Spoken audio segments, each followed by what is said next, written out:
He says, unfortunately, the two main kinds of skepticism we'll consider in this book, sober skepticism and the skeptical, topical skepticism about God, are often conflated. Yeah. That is, in other words, you have sober skepticism and skepticism about God somehow interlinked as if they're basically the same thing. Yeah. And he wants to kind of deconflate these types of things. Because we have people within our own camp who would claim, God told me this, or God visited me here, or I have the ability to do this because of God.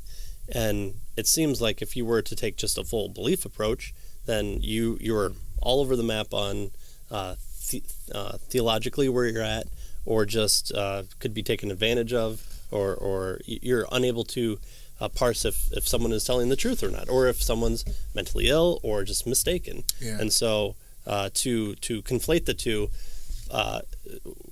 means that we would be joining unbelievers of God in that same camp. But right. we should also kind of have this healthy, sober skepticism. Right.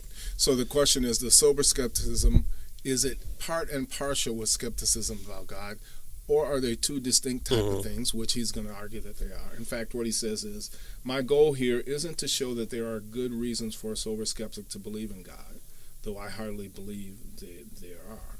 Instead, I will try to make a decent case that there is a conflict between sober skepticism and science-induced atheism. That is, skepticism with regard to, that leads to atheism with regard to God. Right? So that's what he wants to kind of decouple these things and say, hey, they're two different things, and one is a good thing, and we have to really work through the other one. Right?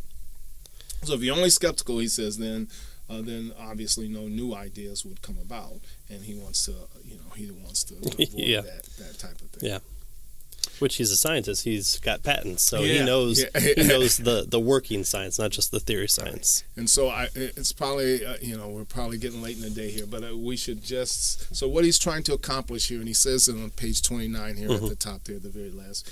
He says the pressing question then is this: what does a good skeptic look like, particularly when it comes to science and morality? Right?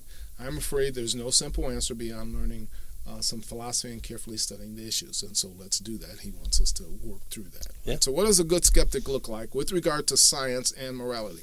Which is a really provocative question, because what do you mean skeptic about science, right?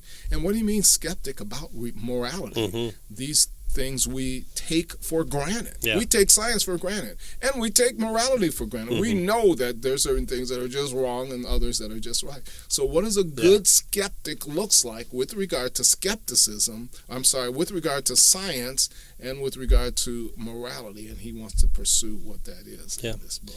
And learning some philosophy and carefully studying the issues, and luckily enough, you've got us for going through this book to explain the philosophy, having Tony explain the philosophy, really, and then looking carefully at the issues and kind of building upon what Stokes has written in his How to Be an Atheist.